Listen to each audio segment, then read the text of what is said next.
Hello, America. I'm Mark Levin, and this is Life, Liberty, and Levin Saturday, the weekend before the election. Very, very important. Well, you've heard it all by now. We, the American people, according to the Democrat Party and their surrogates in and out of the media, according to their candidate for president, Kamala Harris, and their candidate for vice president, Tim Walz, we're a combination of neo-Nazis, racists, fascists, extremists, garbage. The problem with Kamala Harris and Tim Walz and their media and their mouthpieces is they don't know who we are. We are the American people, and we've had it up to here with them, with the 1619 Project, with CRT, with Bernie Sanders and Tlaib and Omar and AOC. We've had it up to here with their presidents of their Ivy League schools and their professors. We've had enough of it. And we have an opportunity on Tuesday to take our country back from them. Who are we? We are red-blooded Americans who stand on the shoulders of men and women who have come before us, who have fought so we could have the greatest country on the face of the earth. Kamala Harris says, let's turn the page. Let's forget about the past. We need new leadership. What, her? Let's not turn the page. American history is vitally important so we know who we are. We know what our principled moorings are. We know about the Declaration and the Constitution. That's what we need to know, our history. So going forward, we use it as a guide star. As a guide star. Let me start this way. We had a Revolutionary War. We've had almost 2 million men and women who have died for this country so we can live the kind of lives we have today. Not fundamental transformation, not economic socialism, not cultural Marxism, not open borders, not transgenders with other people, and on and on and on, this radical Democrat Party ideology. No. No. We're red-blooded Americans. Let's start. April 1775, the Battle of Lexington and Concord. June 1775, the Battle of Bunker Hill. December 1775, the Battle of Quebec. June 1776, the Battle of Charleston. Kamala Harris went to Washington's Crossing. She doesn't have the foggiest idea what took place at Washington's Crossing. The soldiers and the volunteers, they were dying. It was freezing that Christmas as they were preparing for the Battle of Trenton across the Delaware in December 1776. Thomas Paine, The American Crisis, his pamphlet was so powerful that George Washington read it to those troops and had his other generals to read it. These are the times that try men's souls. That's what he said. The summer soldier and the sunshine patriot will in this crisis shrink from the service of his country. But he that stands it now deserves the love and thanks of man and woman. Tyranny like hell is not easily conquered, yet we have this consolation with us, that the harder the conflict, the more glorious the triumph. And it went on. And that inspired them. The Battle of Trenton, December 1776, which we won. The first battle we won. The Battle of Saratoga, October 1777. The Battle of Rhode Island, August 1778. October 1780, Kings Mountain. January 1781, Cowpens. And the biggest battle of them all, where we won with the help of the French. Yorktown, October 1781. This isn't even taught in American history anymore. This is who we are, Kamala Harris. As you denounce us and then pretend you want to unite us. You don't want to unite anybody. And in the course of that, there was a meeting in Independence Hall in Philadelphia. They called it the Second Continental Congress, the delegates from the various colonies. And they came up with a document to announce to the whole world, the Declaration of Independence, what they were doing. And they looked at the ancients. They looked at the Judeo-Christian history, and they got the thoughts, the language, the belief system, going back to the ancients. Turn the page. We're not turning any damn page. You know what's on that page? The Bible, American history, the Reformation. What does Kamala Harris want to replace it with? We hold these truths to be self-evident, that all men are created equal, that they are endowed by their Creator with certain unalienable rights, that among these are life, liberty, and the pursuit of happiness, and that to secure these rights, governments are instituted among men, we the people, deriving their just powers from the consent of the governed, us.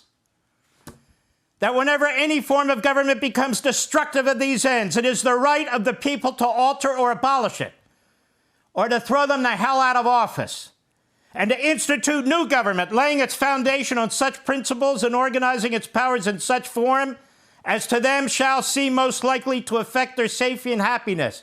That's us. We get to decide our future and the future as a nation. Not Kamala Harris, not the media, not academia, you. Prudence indeed will dictate that governments long established should not be changed for light and transient causes. And accordingly, all experience has shown that mankind are more disposed to suffer, while evils are sufferable, than to right themselves by abolishing the forms to which they are accustomed. But when a long train of abuses and usurpations, pursuing invariably the same object, evinces a design to reduce them under absolute despotism, it is their right, it is their duty to throw off such government and to provide new guards for their future security. That's what this election's about, to throw out this government with this regime that is nothing but contempt for we the people. The revolution was fought by and for we the people. The Declaration enshrines what it was all about, for we the people. And then we have the Constitution of the United States. It doesn't promote democracy. Kamala Harris says democracy. That's not what it promotes. It promotes a civil society, a representative republic. We didn't have the French Revolution that promoted democracy and had 10 years of terror in the streets, off with their heads, a guillotine working 24/7. It was barbaric. Our revolution wasn't about overthrowing our society. It was about embracing our society. It was about overthrowing the government for representative government. That's the difference. Kamala Harris wants to overthrow our society. What do you think they mean when Obama, both of them, when Biden and Kamala Harris talk about the fundamental transformation of America? This revolution we had was not about the fundamental transformation of America. It was about having a government that represented the American people. The American people. And right now, we're under attack.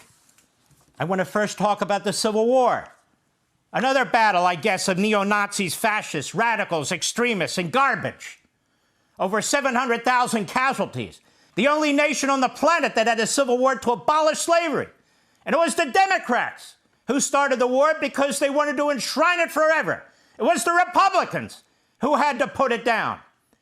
And the battle and the men lost in the bloodiest war in American history, the Battle of Gettysburg, the Battle of Antietam, the Battle of Chancellorsville, the Battle of Bull Run, the Battle of Fort Sumter, the Battle of Shiloh, the Battle of Fort Henry, the Battle of Fredericksburg, the Battle of Philippi, the Battle of Wilson's Creek, the Battle of the Spotsylvania Courthouse, the Battle of the Wilderness, the Battle of Atlanta, the Battle of Ball's Bluff, the Battle of Belmont, the Battle of Hampton Roads, the Battle of Hatteras Inlet Batteries, the Battle of South Mountain, the Battle of the Monitor and the Merrimack, the Battle of the Cross Keys in Virginia, the Battle of Franklin, the Battle of Perryville.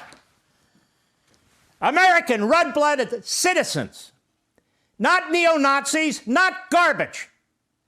We the people.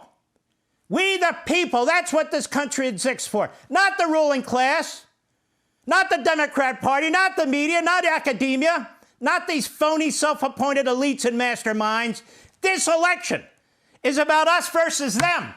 Whether you're Republican or Democrat or independent, you got to wake the hell up and see what's going on in this country. And in that vein, I want to inspire you. I'm going to do something that's never done here. I want to play a song for you. The Battle Hymn of the Republic.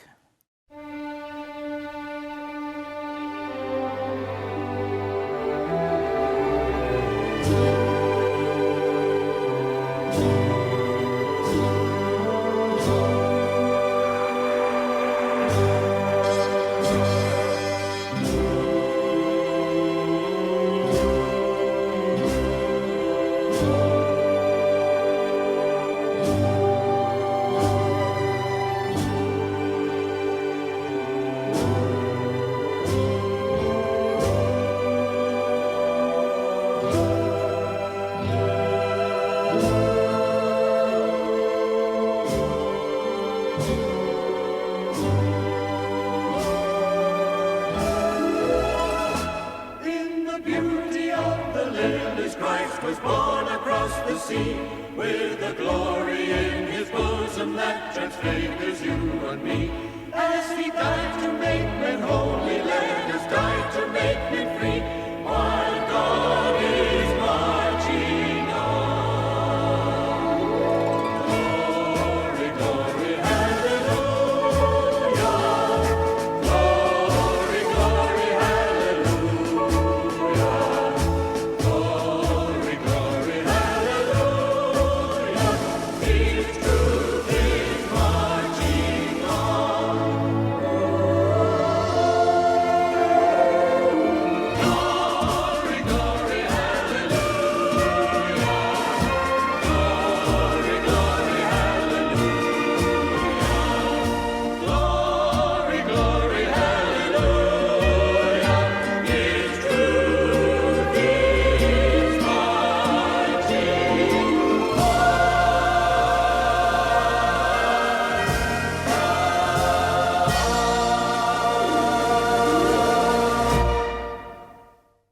This is what we're voting for on Tuesday. The glory of America or the destruction of America. We don't want to turn a page. We don't dismiss our history, our great founders and framers and the heroes. Almost 2 million men and women have died in battle across the globe for this country. No, we're not turning any damn page. The future, a new generation. The future of what? A new generation of who? That's what Marx used to say. Wipe the slate clean. Forget about your history. Forget about faith. Forget about parental rights. Forget about all of it. It's the future. The government will decide your future. It's too bad Kamala Harris is more Marx than she is Ben Franklin. And the battles since the Civil War. Obviously, I can't name all of them. World War I was a hellacious war. World War II, unbelievable war. The Battle of the Bulge. The battles all through Europe. All through the Pacific. Guam, Iwo Jima, Okinawa, and on and on and on. Midway. Too many to name. Too many foxholes. Too many men dead. Their blood left in foreign soil. Normandy. Oh, the list goes on and on and on. The Korean War. The Vietnam War. The list goes on and on. The Iraq War. The war in Afghanistan. And I've missed many. I've missed more than I've mentioned. Kamala Harris and Tim Walz, you don't deserve to represent us. Neo-Nazis and fascists, garbage, the deplorables, how sickening. This country exists for us, we the people, and it even gets worse. Kamala Harris has made clear, Chuck Schumer's made clear, Hakeem Jeffries has made clear, the Democrat Party, which in so many ways has become an anti-American, if not un-American party, hates the Constitution, hates the men who wrote it, hates the men who ratified it. 1619 Project, CRT, a white supremacist society, the most beneficent society to every type of human being that's ever walked on the planet, regardless of race, ethnicity, creed. It's in our documents. What do they want to do? They want to take the great Constitution of the United States, the greatest governing document that's ever been written, and shred it. Why? You look at your Constitution, America. Look at it.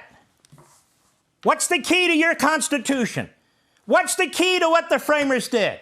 What's the key to what John Locke and Montesquieu taught them, among others? Power needs to be addressed with power. Power needs to balance power. You can't have pure democracy. That's a mobocracy, like you see in the streets in 2020. You don't want a centralized police state. We've seen those all over the world, too. And we are getting closer to both. And so what's Kamala Harris want to do? Attack the separation of powers. Your Constitution is about separation of powers. 3 branches of government, delineated, limited authority, an independent Supreme Court and judiciary. Even the legislature. It's not one body like a parliament in Europe. It's bicameral. There's 2 pieces to it with staggered elections. They didn't want democracy. They wanted republicanism with a little r. They didn't think the majority should be able to vote whether you have natural rights, First Amendment rights, Fourth Amendment rights. No, they enshrine them in a republic. The Electoral College set up so every corner of the country has a say in who the president and the vice president will be. Not the 11 biggest blue states controlling the whole country. They had the states setting the voting procedures, not the federal government. The Appointments Clause, where a president actually has to seek the advice and consent from the United States Senate before they can make senior positions. Checking power, balancing power. The First Amendment, free speech, freedom of association, free exercise of religion. Second Amendment, the right to bear arms. This came after the Constitution, but was added to it. Due process rights, equal protection rights on the Fifth, and then later added to the states through the 14th Amendment. Sixth Amendment, the right to assistance, effective assistance of counsel. Eighth Amendment, against excessive punishment and fines. But here's the problem. Kamala Harris and her party have made clear they don't support separation of powers. They want to destroy the independence of the judiciary, one branch of the government. They want to add 4 seats to the Supreme Court, put 4 radicals on it, and create a Politburo. That is a direct attack to the heart of this republic. What else? They want to eliminate the Electoral College. Tim Walz said it, and Kamala Harris wants it, and the Democrats want it. That means 11 blue states with the largest population will decide forevermore who the president and the vice president of the United States is. Seems to me if you're going to get rid of the Electoral College, you might as well get rid of the Senate. Why, Mark? Well, what's this 2 senators from every state? 2 senators from Montana and Wyoming and Delaware and Rhode Island, and yet 2 senators for California and Florida and Texas and New York? That doesn't seem fair, does it? They want to destroy the whole system. They want to pass S1, the first bill they want to pass, which abolishes all state election laws. There would be no Constitution if the Constitution didn't protect the states in making their own voting systems.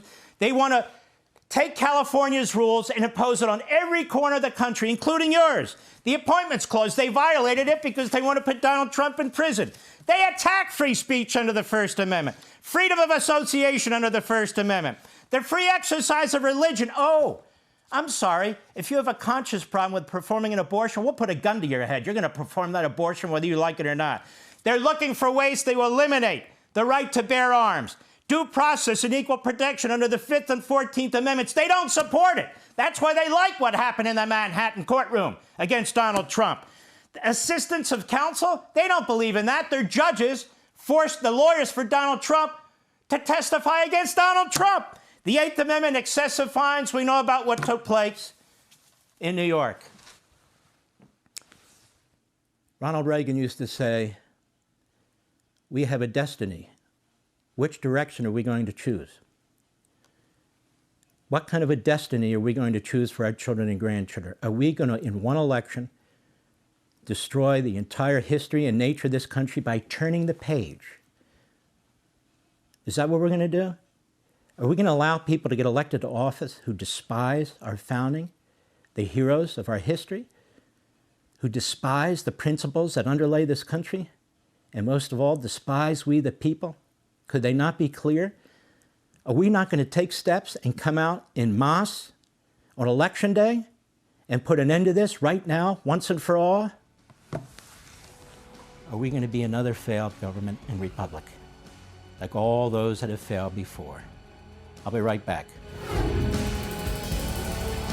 Hey, Sean Hannity here. Hey, click here to subscribe to Fox News YouTube page and catch our hottest interviews and most compelling analysis. You will not get it anywhere else.